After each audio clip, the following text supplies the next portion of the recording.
Welcome to Trion's Realm. Today we're going to be taking a look at Link's Awakening, which is one of my all-time favorite games in the series.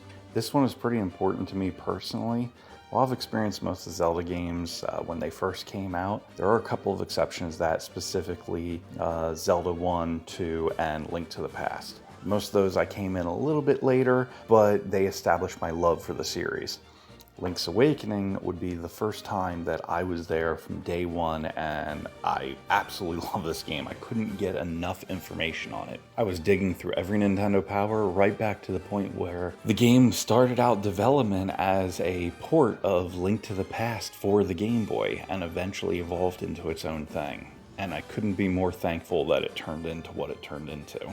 Now, from a personal standpoint, back when this came out, it was 1993, and in the Northeast, we had the blizzard of 93. And I remember specifically, I shoveled driveways endlessly during that blizzard to earn enough money so I can get myself a Game Boy off of a friend. And while I absolutely enjoyed the hell out of the Game Boy, it was Legend of Zelda Link's Awakening that made me truly fall in love with the system. And I have been there for all of its subsequent re-releases. Now, unfortunately, I no longer have the original Game Boy version because I couldn't justify it when the color version came out because it literally had everything that had, plus more, and it ran on the old system. So it just didn't make sense to own both. I ended up trading in my old one, but I did have that day one and played it endlessly. Now, an interesting thing to keep in mind is that if you see a gray cartridge, that is the version that is specifically for the original Game Boy, the black and white. It will play on later models, but it will not have the enhancements and the new dungeon and the full colorization. If you find a black cartridge, that was specifically for the Game Boy Color, but it will still play on the old one, but it has all of the enhancements. And that's kind of a quick and easy way to actually identify Game Boy versus Game Boy Color and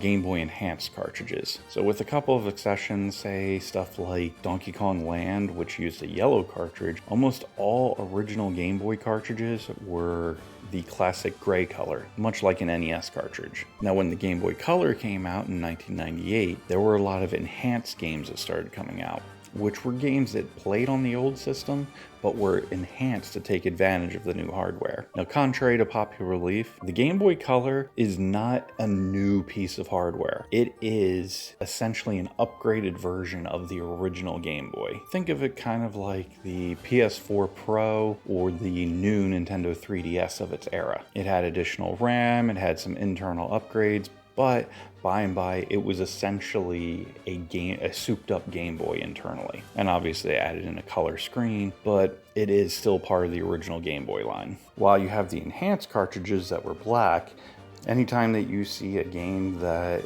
has a clear see-through, that means that it was designed specifically to take advantage of the newer hardware that was inside the Game Boy Color. So these will not play on older black and white systems, but they will play on the Game Boy Color and most of the stuff leading up, including the Game Boy Advance.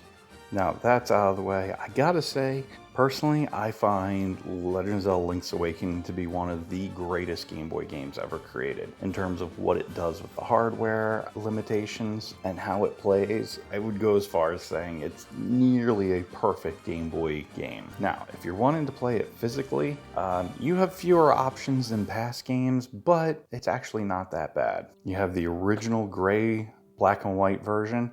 You have the color enhanced DX version. You also have the absolutely excellent remake for it on the Nintendo Switch. This is probably the easiest and best option for playing it. They did add new content into here. They have it's not particularly a dungeon builder, but kind of a dungeon rearranger. It does support the amiibo. They added in additional hearts. There's new stuff to find in it. And you can get through it in a tidy 10 hours or so, which makes it perfectly suited for on the go or a shorter Zelda session to just hop in and enjoy. The graphics are absolutely gorgeous. I love the new music that they did for it. It's all around an excellent game, and if you can get a chance to play this version, I'd highly recommend it. And if you happen to have gotten, or can still get, because these things are getting clearanced out right now, the Game & Watch for Zelda, this one includes the original Game Boy version of Link's Awakening. Plays great, sounds great. It is an excellent version of the game to have on the go. So far, I have personally gone through this game another 2 times since owning it on this. It's perfect to have, next to your bedstand and playing just before you pass out. And on top of that, they do give you the French version, the German version, and the Japanese version there as well. Not as many changes as Zelda 1 or 2, but it is still interesting to have those different versions in there. Now, if you want to play the game digitally, you are a bit more limited as to how you're going to be able to play that, unless you manage to download it for your Nintendo 3DS. Your only option digitally currently is to play it through the Switch Online service. Now, much like the NES and the SNES, the Game Boy and Game Boy Color are included with the base $20 a year subscription. The games play pretty well on there, and there you go. They have the Legend of Zelda Link's Awakening DX. Now, unfortunately, if you do change your settings to the black and white or Game Boy Pocket, this will not let you play it in the original black and white version like you could on the other game if you play it on an older system. But this does give you the full version of Legend of Zelda Link's Awakening DX. So on the Switch, you have two options to experience Link's Awakening: the original or the enhanced. Both are perfectly fine, but I will say the enhanced, they did such a great job on this, I would definitely recommend giving this one a try. But if you don't have the money for it, this is a perfectly viable operation. You don't lose a whole lot in terms of playing the original way. Now, in terms of additional material, they did make a Nintendo Power guide for the game back in the day.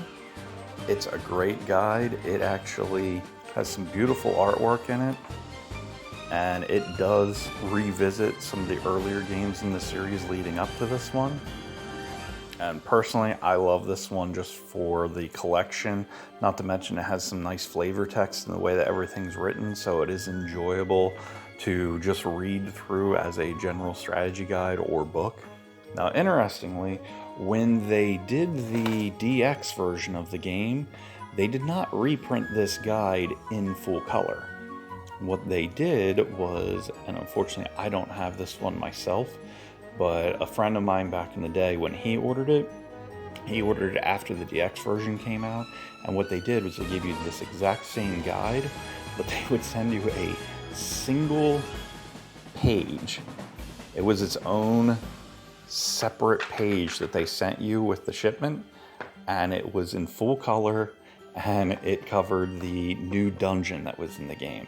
But aside from that, the entire guide was exactly the same. Kind of a cheeky and cheap way for Nintendo to save on cost, because they could just reprint this and just slip that little sheet in there that would cover the additional dungeon. But no, they themselves did not release their own full color version of the guide. But still an excellent guide. I went through this one endlessly when the game came out. I mean, I obviously beat it without the guide initially, but went back through it, and I've gone back through it using this guide for this version as well, which has been fun to go back and kind of revisit it that way. Link's Awakening, it's an amazing game.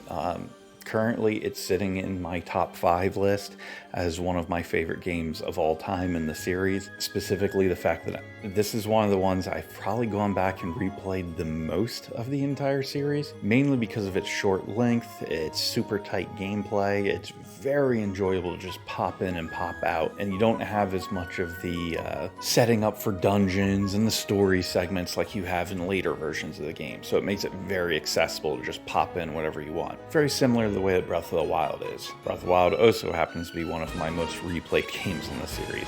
Now, without going into spoilers, but anybody who knows the backstory of this game or where it goes, it has a very interesting twist. And one of the things that I love that they feature in here is a character that shows up in the Mario series. There's a lot of guest cameos from characters that are from the Mario series in particular, as well as some other Nintendo games as well. But specifically Wart from Mario 2, he makes an appearance in here. Now, he has a different name, obviously, but it is still Wart, and this, as far as I know, is one of the only other areas in the Nintendo universe that he's reappeared in. And it is specifically tied to the dreamlike quality of this. And if you know where this goes and where Mario 2 goes, it's an interesting little tidbit that they share between each other.